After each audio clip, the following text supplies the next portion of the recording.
देखे एक सच बोलूं ईमान से खबर है आसमान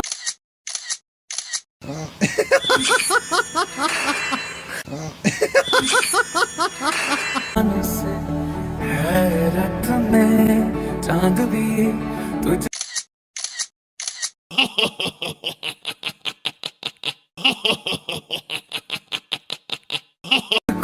तकता है कि कोई इतना